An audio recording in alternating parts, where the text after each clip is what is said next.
31st নাইটের উন্মাদনা প্রতি বছর আমাদের সমাজে বেড়েই চলেছে। একজন মুসলিম হিসাবে আমাদের করণীয় কি? 31st নাইটের যে অপসংস্কৃতি এবং যে অনাচার সমূহ প্রতি বছর প্রত্যেকটা মসজিদের মেম্বার থেকে ওলামা একরাম মানুষকে সে বিষয়ে সতর্ক করে থাকেন। আমাদের দায়িত্বের অনেকগুলো জায়গা আছে।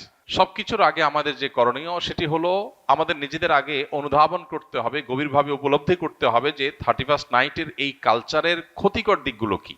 একটা বিষয় তো পরিষ্কার, সেটা হলো আল্লাহ রাব্বুল আলামিন কোরআনে কারীমে সূরা হাশরে বলেছেন, ওয়ালা তাকুনু কাল্লাযীনা নাসুল্লাহা ফাআনসাহুম আনফুসাহুম, তোমরা সেই মানুষদের মতো হয়েও না যারা আত্মভোলা হয়ে গেছে।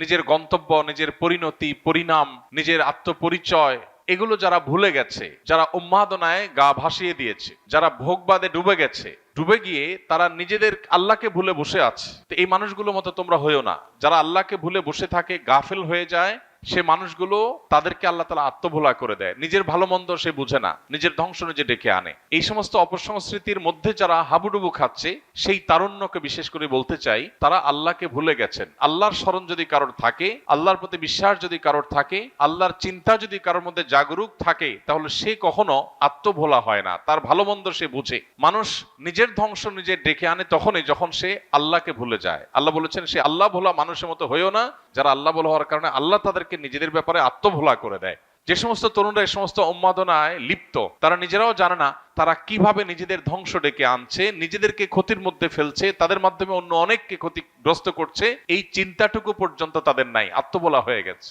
হিতাহিত জ্ঞান তাদের মধ্য থেকে দূর হয়ে গেছে, কারণ তারা আল্লাহকে ভুলেছিল। তো এই বিষয়টি আমাদের অন্তরে গেঁথে যাওয়া উচিত যে আমরা আল্লাহকে যদি সবসময় স্মরণে রাখি, তাহলে কোনো মানুষ, কোনো পাখি, কোনো অসুস্থ মানুষ, কোনো ঘুমন্ত মানুষ আমার দ্বারা কষ্ট পেতে পারে না। দ্বিতীয়ত, 31st নাইটের এই কালচার এটি এসেছে মূলত অগ্নিপূজকদের থেকে। অগ্নিপূজক বা প্রকৃতি পূজারী যারা ছিল, সেই পেগানদের মধ্যে একটা ধারণা ছিল বছরের প্রথম দিনের প্রথম মুহূর্তকে আনন্দ, উৎসব, হই হুল্লোড়, ভালো মন্দ খেয়ে কাটালে সারা বছর ভালো থাকা যায়। এই বিশ্বাসটা কি কোনো বৈজ্ঞানিক বিশ্বাস, বিজ্ঞান ভিত্তিক বিশ্বাস? এটা নিছকই কুসংস্কারাচ্ছন্ন বিশ্বাস। বছরের প্রথম দিন, প্রথম ক্ষণ ভালো খেলে, যদি ভালো কিছু ভোগ উপভোগের মধ্যে থাকলে যদি সারা বছর ভালো থাকা যায়, তাহলে প্রতিদিন সকালবেলা মানুষ ভালো খাইলে সারাদিন ভালো থাকবে। ব্যাপারটা কি সেরকম ঘটে? প্রিয় ভাইরা আমার, আমরা যারা নিজেদেরকে মুসলমান হিসেবে দাবি করি, আমাদের জন্য তো এই কালচারে গা ডুবাবার কোনো সুযোগই নেই। যে সমস্ত মানুষরা নিজেদেরকে তথাকথিত বিজ্ঞান মনস্ক বলে, তারা কোন যুক্তিতে, কোন চিন্তায় বছরের প্রথম মুহূর্তকে আনন্দ করে হই হুল্লোড় করে কাটায়? কি কারণে? কোন যৌক্তিক কারণ ছাড়া কেউ যদি হাসে, যৌক্তিক কোনো কারণ ছাড়া যদি কেউ কাঁদে, তাহলে তাকে আমরা বলি পাগল বা অসুস্থ, বিকৃত মস্তিষ্ক। হঠাৎ করে বছরের 365 রাতের মধ্যে একটি রাতে এসে 12টা 1 মিনিট আপনি আনন্দ করছেন, হই হুল্লোড় করছেন, আতশবাজি করছেন, পটকা ফুটাচ্ছেন, 12টা 1 মিনিট হওয়ার সাথে সাথে লাফালাফি শুরু করছেন। কারণটা কি? কি এমন হয়েছে যে আপনি লাফালাফি করছেন? অথচ তেমন কিছু হয়নি। হ্যাঁ, একটা নতুন বছর শুরু হয়েছে। এই বছরটা খ্রিস্টীয় বর্ষ, খ্রিস্টানদের ধর্ম সংশ্লিষ্ট একটা বছর শুরু হয়েছে। তো তাতে আপনার এত খুশি হওয়ার কি আছে? যদি বলেন যে নতুন বছর হলে আনন্দ উল্লাস করতে হয়, তো নতুন বছর তো আরো আছে, এটাতেই কেন শুধু আনন্দ উল্লাস করেন? তাছাড়া যার আগমন আপনার আনন্দের কারণ হয়, তার বিদায় তো বেদনার কারণ হওয়ার কথা। যে মুহূর্তকে ওয়েলকাম করে আপনি আনন্দিত হচ্ছেন, উল্লাস করছেন, সেটি নতুন একটি বছরের একটি মুহূর্ত।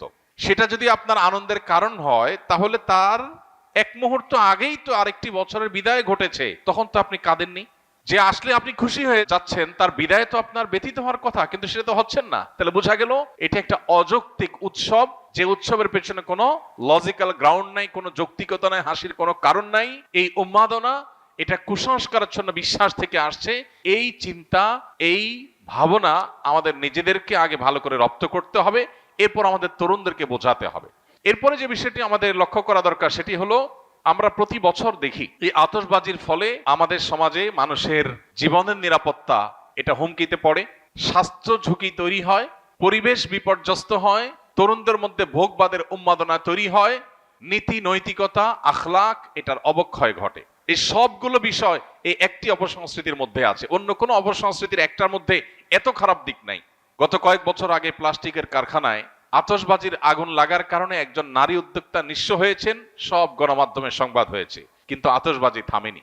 একটি শিশু মায়ের কোলে আতশবাজির বিকট আওয়াজে হার্ট অ্যাটাকে মৃত্যুবরণ করে তিনি, তার ঘটনাটি আদালত পর্যন্ত গিয়েছে, কিন্তু আতশবাজির এই উন্মাদনা এখনো থামেনি। এরকম না জানা বহু ঘটনা ঘটছে।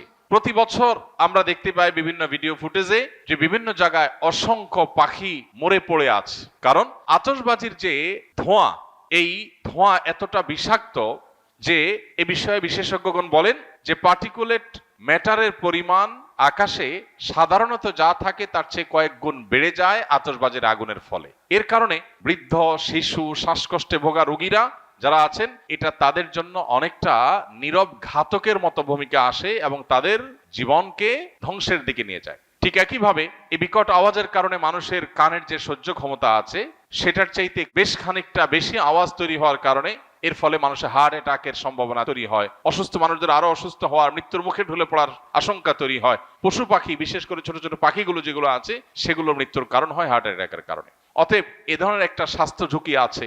ঢাকা শহর, চিটাং শহর সহ গোটা বাংলাদেশের সব শহরগুলো প্রায় বৈদ্যুতিক তারের যে জাল, সে জালের নিচে মাথার উপরে বৈদ্যুতিক তারের বিশাল বেছানো জাল যে শহরে আছে, সেই শহরে আতশবাজির আগুন যদি কোনো জালের উপরে গিয়ে পড়ে, সেখানে শত শত মানুষ পুড়ে ছাই হওয়াটাও অস্বাভাবিক কোনো বিষয় নয়। তো এই পরিমাণ স্বাস্থ্য ঝুঁকি যেখানে আছে, পরিবেশের বিপর্যয় যেখানে আছে, যেখানে আরো নানাবিধ ক্ষতি আমাদের নিহিত আছে, তরুণ প্রজন্ম তাদের অনেকে এই রাতে মাদকের দিকে হাত বাড়ায়। যে পরিমাণ মাদকের ছড়াছড়ি এই রাতে হয়, সারা বছরে অন্য কোনো রাতে এত বেশি মাদকের ছড়াছড়ি হয় না। তাহলে মাদকের ছড়াছড়ি বলুন, অশ্লীলতা বলুন, বেহায়াপনা বলুন, অপচয় বলুন, উন্মাদনা বলুন, তারুণ্যের মধ্যে বিশৃঙ্খলা ভাব বলুন, এই সবগুলো আমাদের সমাজের বিপর্যয় ডেকে আনে। এই একটা অনাচারের পেছনে এতগুলো বিপর্যয় যখন আছে, সামাজিকভাবে আমাদের কর্তব্য হলো এগুলোর বিরুদ্ধে প্রতিরোধ গড়ে তোলা। আমি আইন হাতে তুলে নিতে কাউকে বলছি না। আমি বলছি যে আইন শৃঙ্খলা রক্ষাকারী বাহিনী প্রতি বছর নিষেধাজ্ঞা আরোপ করে, কোনো প্রকার পটকা যেন না ফুটানো হয়, আতশবাজি যেন না করা হয়, কিন্তু কে শুনে কার কথা? অতএব বাড়িওয়ালারা যদি তাদের ছাদগুলো বন্ধ করে রাখেন, বাবা মারা যদি তাদের সন্তানদেরকে বোঝান, এবং তরুণরা যদি তারা সংঘবদ্ধ হয়ে বিপদগামী তরুণদেরকে বোঝান, কাউন্সেলিং করেন দলে দলে, তারা যদি সমাজে অনাচার বন্ধের জন্য উদ্যোগ নেন, আইন শৃঙ্খলা রক্ষাকারী বাহিনীর ভাইদেরকে সহযোগিতা করেন, তাহলে সেক্ষেত্রে হয়তো সমাজে এই অনাচার থামতে পারে। আমরা আমাদের কাজ করে যাব, হ্যামিলনের বাসিওয়ালার মতো সতর্ক করে দেওয়া, মানুষকে সজাগ করা। এই কাজটা ওলামায়ে কেরাম করছেন, করবেন। যদি মানুষ না শুনে, আমাদের জাতিকে যদি আমরা না শুনতে পারি, সেটা হবে আমাদের দুর্ভাগ্যজনক অধ্যায়। আল্লাহ তাআলা আমাদের তারুণ্যকে এই পশ্চিমা অপসংস্কৃতির ছোবল থেকে রক্ষা করুন। এই অযৌক্তিক উন্মাদনা থেকে আমাদের তরুণদেরকে আল্লাহ তাআলা হেফাজত করুন। এমনিতে আমাদের তরুণদের মধ্যে ভোগবাদ, উচ্ছৃঙ্খলা, উন্মাদনা, হেয়ালিপনা এগুলো এতটা চরমে পৌঁছেছে যে নীতি, আদর্শ, জীবনের লক্ষ্য, এই সব কিছু থেকে তরুণের বড় একটা অংশ ছিটকে পড়ে গেছে। তো এইরকম পরিস্থিতিতে প্রতি বছর এই 31st নাইটের উন্মাদনা আমাদের তারুণ্যকে আরো জাহান্নামমুখী করে দেয়, তাদের জীবনকে আরো ধ্বংসের দিকে নিয়ে যায়। এই অপসংস্কৃতি আমাদের দেশে রাষ্ট্রীয়ভাবে নিষিদ্ধ ঘোষণা করা উচিত, এবং এটি যেন সমাজে কোনোভাবে স্থান না পায়। এটা আমাদের কালচার না। এই কৃষ্টির সাথে এই মাটির মানুষের, এই দেশের মানুষের ধর্মের কোনো কিছুর কোনো সম্পর্ক নেই। সেখানে এটাকে আমদানি করে প্রতি বছর যে পরিমাণ টাকা আমাদের তরুণদের একটা অংশ আকাশে ওড়ান, বরং যে পরিমাণ টাকা আতশবাজির নামে আগুনে পোড়ান, তার সিকিভাগ খরচ করলেও বহু শীতার্ত মানুষের, কনকনে শীতে কাঁপা মানুষের শীত নিবারণ করা সম্ভব হয়ে যেত। দুর্ভাগ্য আমাদের যে আমরা আনন্দ করবার জন্য আকাশে টাকা পোড়াচ্ছি, এবং সেটার পেছনে যৌক্তিক কোনো গ্রাউন্ড নেই। কেন পোড়াচ্ছি, কেন হাসি করছি, কেন আমি উৎসব করছি, কেন হৈ হুল্লোড় করছি, সেটা আমি জানি না। গভীর রাতে যখন বহু মানুষ শুয়ে আছে, বিকট আওয়াজে গোটা শহরকে প্রকম্পিত করা, আর যা হোক, কোনো কমন সেন্স থাকা, ন্যূনতম দায়িত্বশীলতা, দায়িত্ববোধ থাকা কোনো যুবকের কাজ হতে পারে না। আল্লাহ তাআলা আমাদের তারুণ্যকে বোঝার তৌফিক দান করুন। একজন মুসলমান যুবকের আনন্দিত হওয়ার বহু কারণ আছে।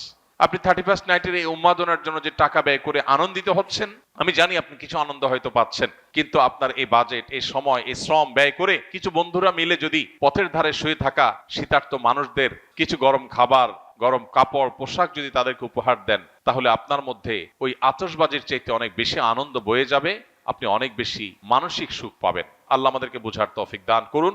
এই অপসংস্কৃতির ছোবল থেকে আমাদের সমাজকে আল্লাহ তাআলা রক্ষা করুন। আস-সুন্নাহ ফাউন্ডেশন, উম্মার স্বার্থে, সুন্নাহর সাথে।